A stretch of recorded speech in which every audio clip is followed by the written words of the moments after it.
صلو علی الحبیب صلی اللہ تعالی علی محمد صلی اللہ علیہ وسلم۔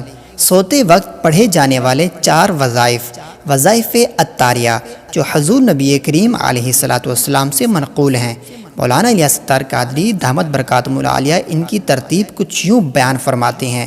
نمبر 1، آپ علیہ الصلاۃ والسلام نے فرمایا، جب تم اپنا پہلو بستر پر رکھ کر سورہ فاتحہ اور قل هو اللہ احد پوری صورت پڑھ لو گے تو موت کے علاوہ ہر چیز سے امان میں آ جاؤ گے۔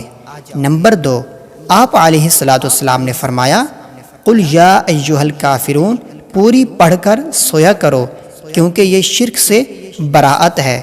اور نمبر 3، آپ علیہ الصلاۃ والسلام نے فرمایا، جو اپنے بستر پر آتے وقت 3 مرتبہ یہ پڑھ لے جو اس وقت آپ کو اسکرین پر کلمات نظر آ رہی ہیں، استغفر اللہ العظیم الذی لا الہ الا هو الحی القیوم واتوب الیہ، اللہ تعالیٰ اس کے گناہ بخش دیتا ہے اگرچہ سمندر کی جھاگ کے برابر ہوں، اگرچہ درختوں کے پتوں کے برابر ہوں، اگرچہ ٹیلوں کی ریت کے ذرات کے برابر ہوں، اگرچہ دنیا کے ایام کے برابر ہوں۔